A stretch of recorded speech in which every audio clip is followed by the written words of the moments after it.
لو جوزك مسافر مش بيدفع نفقة هتعملي ايه؟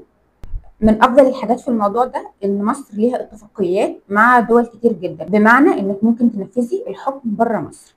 طيب الاول هنعمل ايه؟ هنفرق ما بين هل انت جوه مصر ولا بره مصر، وبعدين هنشوف هل في اتفاقيات ما بين الدوله اللي انت هتنفذي فيها ولا لا. لو انت جوه مصر هترفعي الدعوه بتاعتك عادي، هتعملي طلب تسويه وهترفعي الدعوه بتاعتك سواء كانت نفقه زوجيه او نفقه صواب.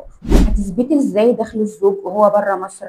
اول حاجه عن طريق الدبلوماسي في وزاره العدل في الدور السابع، هتاخدي جواب التحري وهتطلعي على هناك. طيب في الحاله دي هتاخدي اجل بعيد شويه، يعني بمعنى ايه؟ مثلا ما لا يقل عن 3 شهور 4 شهور، وده في حاله لو انت عارفه هو بيشتغل هناك فين وفي شركه ايه، وهتقدمي جواب التحري وساعتها هم هيجيبوا لك الجواب بالدخل بتاعه هناك قد ايه. الموضوع ده مشكلته في ايه؟ مشكلته ان هو بيكون مكلف شويه، وطبعا لو ليه اي ممتلكات او حاجه في مصر بتطلبي تصريح بالاستعلام عن الحاجات بتاعته دي، تطلبي تصريح من المحكمة عن الاستعلام عن أي حاجة تخصه بتقدميها وبتثبتي الدخل إيه عشان تثبتي حالته المادية منه. ممكن برضه تثبتي عن إيه؟ لو في حد بيشتغل معاه في نفس المكان، كان بيشتغل في نفس الشركة اللي هو بيشتغل فيها في الدولة اللي في الخارج، الحالة دي ممكن الشخص ده يجي يشهد إن هو بيشتغل في المكان ده وبيقبض راتب قد إيه. او لو كان معاكي صوره من العقد قبل ما يسافر في الراتب بتاعه قد ايه برضه تقدري تقدميه.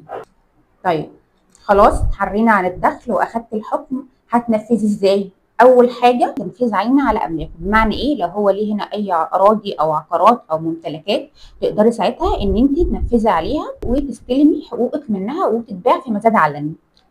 تاني حاجه لو هو في بلد احنا في بيننا وبينها اتفاقيات، مثلا الامارات، بتاخدي الحكم من هنا وبتسافري بيه هناك وبتعملي تسجيل الحكم بالصيغه التنفيذيه وبتقدري تنفذي عليه هناك. الموضوع ده عيبه ايه؟ عيبه برضو ان هو مكلف شويه، وممكن ينفذك الكلام ده محامي من الخارج او محامي مصري يكون معاه تصريح بالتعامل في الخارج. في حاله لو هو ما عندهوش اي املاك هنا وانت مش هتقدري ماديا ان انت تنفذي عليه في الخارج، ساعتها هتعملي ايه؟ ساعتها هتنفذي عن طريق بنك ناصر ب 500 جنيه شهريا من قيمه النفقه، وباقي النفقه هترفعي دعوه اسمها دعوه حبس متجمد نفقه.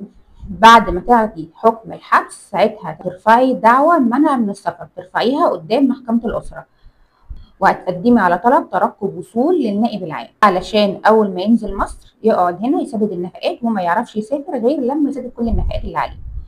طيب في حالة لو انت وجوزك أصلا مقيمين في الخارج، ساعتها لو في دولة في بيننا وبينها اتفاقيات ممكن ترفعي الدعوة في الخارج وتنفذي الحكم هناك. طيب في حالة لو انت نزلت مصر هتاخدي الحكم من هناك وتزيليه هنا بالصيغة التنفيذية.